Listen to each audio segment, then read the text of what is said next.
Birshut Rabbanim, with the permission of the rabbis, I would like to say a few words about the garments of the Kohen Gadol, the priestly garments.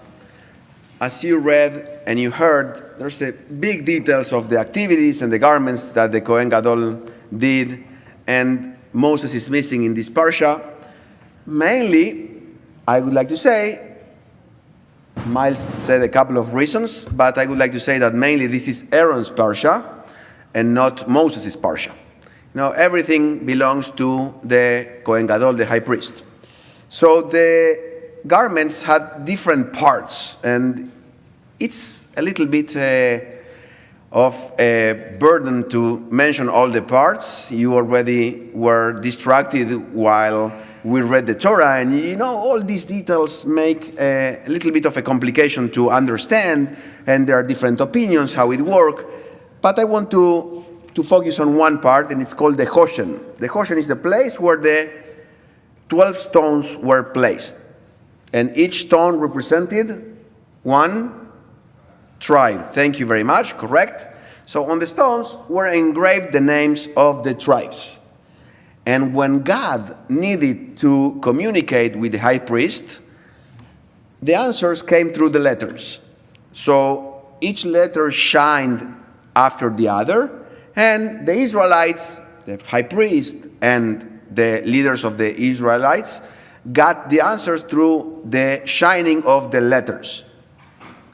So all the names of the tribes were there on the stones, and each letter shined, and you got an answer. But there is one problem. I must tell you there is a problem, and I'm happy when there are problems, because that gives me the possibility to make out a sermon. So all the names were included, and only 18 out of the 22 letters of the alphabet are in the names. So imagine writing an email without the H, without the P, without the L and the B in your keyboard. It's a little bit complicated, yes? Almost impossible. Almost impossible to write an email like that. It's like speaking without some sounds, more or less what you hear when I speak. That wasn't funny. Why are you laughing? Anyway, I know who was laughing anyway, so I have all the names. So the letters that are missing were the Het, the Tet, the Tzadik, and the Kuf. So these letters, Het, Tet, Tzadik, and Kuf, are not present in the names of the 12 tribes. Reuben, Shimon, Levi, Yehudah, Issachar, Zebulun, Gad, Asher. We're missing these 4 letters. So this is not a new problem, to be honest. The Talmud already knows there's a problem, and the Talmud already provides a solution. So the Talmud will tell us that the names of our patriarchs, Abraham, Isaac, and Jacob, Abraham, Yitzchak, and Yaakov, were added to those 12 names. So we solved 3 letters, Het in the name of Yitzchak, Tzadik in the name of Yitzchak, and Kuf in the name of Yitzchak. And also the words Shivtei Israel, the tribes, Shivtei Yeshurun, the tribes of Israel were added to solve the missing letter Tet in the word Shivtei. You know, you can find the letter Tet, so all the letters were found, and that's the explanation that the Talmud provides. To be honest, it's a nice explanation. It's not what it says in the Torah. So I came up with a different answer. I was bored this week, nothing to do, pretty easy and quiet week. So I came up with the following interpretation. With the missing letters, Het, Tet, Tzadik, and Kuf, you can form 2 words. And the words are Chok, which means rule, and then the letters Tzadik and Tet. In fact, it's not 2 words, but you will give me a pass. Chok is rule, and Tzadik, Tet are the 2 letters that are missing. And if you add the numeric value of Tzadik and Tet in Gematria, it gives you, come on, no, a little bit more, Oh, you need Starbucks this morning. Okay, tzadik and tet, if you add the numeric value, is 99. So it's the rule or the law of the 99.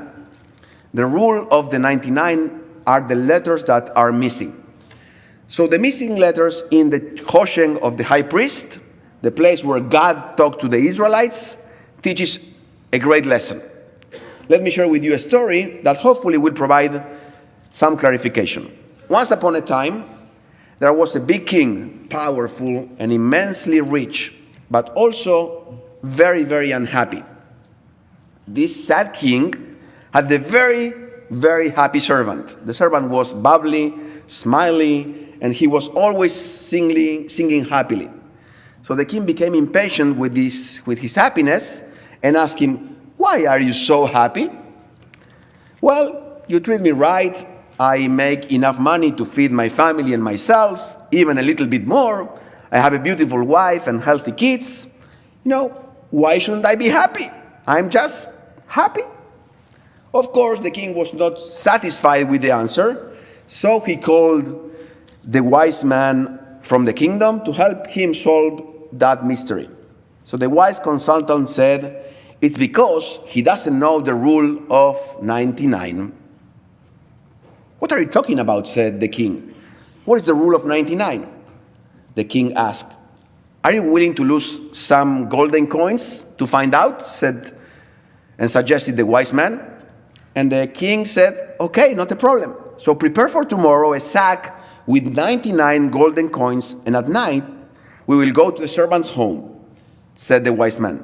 When it was night, the wise man and the king went secretly to the servant's house.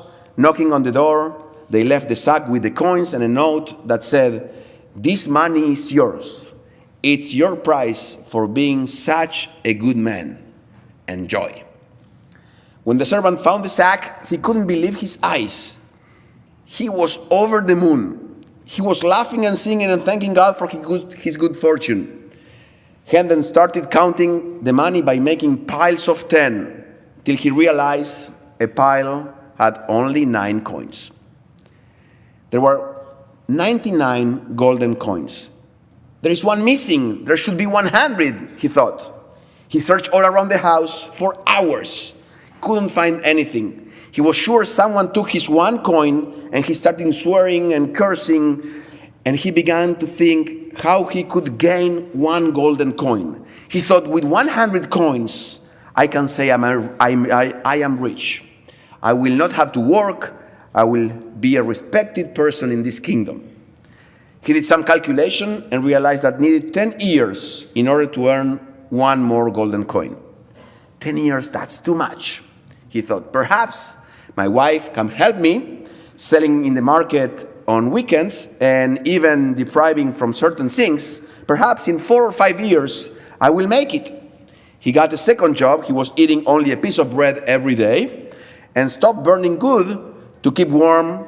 So he was sleeping in a cold room every night with hardly anything to wear and starving. In a few days, the tired and worn servant serving the king, when the king asked, "What's wrong, servant? Why are you not smiling and singing like before?" "Sir, I do my duty as I should. You pay me to do my job, and I don't need to give you explanations for my behavior or frame of mind," the upset servant replied. The king laid off the servant for being insolent and understood perfectly this was how he entered in the circle of the 99. The law of the 99 started working again. He stopped being happy. That's the end of the story, and I think it tells you a lot. 99 coins are the 100% of our treasure. Nothing is missing. No one stole anything. 100 is not as round as 99. It's just a trap, a carrot they swing in front of us to make us senseless enough to keep moving tired, unhappy, and compromised. A trap so that we never stop to push, so that everything remains the same. Things can change only if we become able to enjoy our treasures as they are. Nothing is missing if you look at what you have as a whole. Het, Kuf, Tzadik, and Tet, the Chok of 99. This is also 100% of 99, the rule of the 99. The missing letters in the Hoshen, in the breastplate of the high priest, teaches us that broken, incomplete, and missing parts can be whole too. God communicates with us through our incompleteness. God connects with us when we discover there are and there will always be missing parts. That is Chok Tzadik Tet, the rule of 99. When we understand to see what we have as a whole, our imperfections as part of us, and our flaws are ways to improve, we can relate to God, to the presence of God, and the letters of our names will always be shining. Shabbat Shalom u'mevorach.